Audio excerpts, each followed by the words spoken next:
The fight is never about grapes or lettuce. It's always about the people. This is a quote from Cesar Chavez. Chavez was a farm worker activist and organizer who drew on his Catholic faith to fight for more dignified working conditions on and off the field.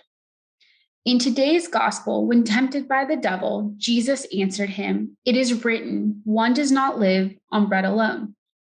Jesus and Chavez were two people who knew that to accompany the consumption of our daily food, we also need spiritual fulfillment.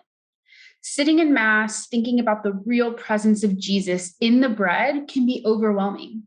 To find and feel the real presence of Jesus in communion also takes commitment and prayer. Similarly, when we consume produce throughout the week, it can be hard to remember that real hands pick the crops that we eat daily. It can be hard to recall the interconnectedness we share with our church body through food. While not a perfect human being, one of the things Chavez did well that I much admired was always grounding his activism and politics in human dignity. When I read the way Chavez talked so prominently about seeing the face of God in each human being, it reminds us of the incarnation. It reminds us of the way Jesus becomes flesh for all of us.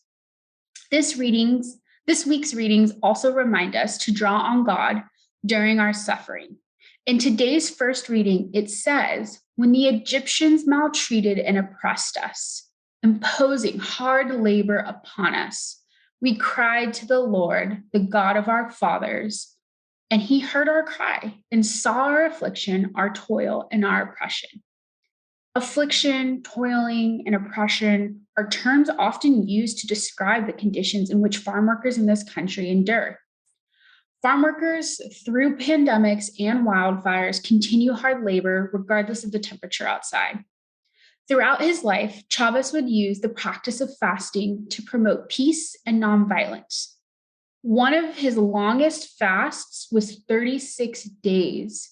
Not an easy feat, Chavez drew on his faith to carry him through these long fasts. Chavez cried to the Lord many times as he fought for something bigger than himself.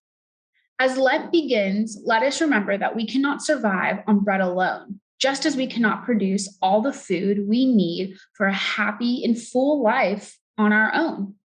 Let us remember to lean on Jesus in our most justice-filled fights and our moments of weakness. As today's second reading states, "For one believes with the heart and so is justified, and one confesses with the mouth and so is saved." Let us remember Chavez and his fast for farm workers to labor in dignified conditions for a living wage. Let us think about where our food comes from these next 40 days. Let us also dive deeper into reflecting on our relationship with our daily bread. Where do we seek nourishment from when bread alone is not enough? How are we inviting God into our fight for justice?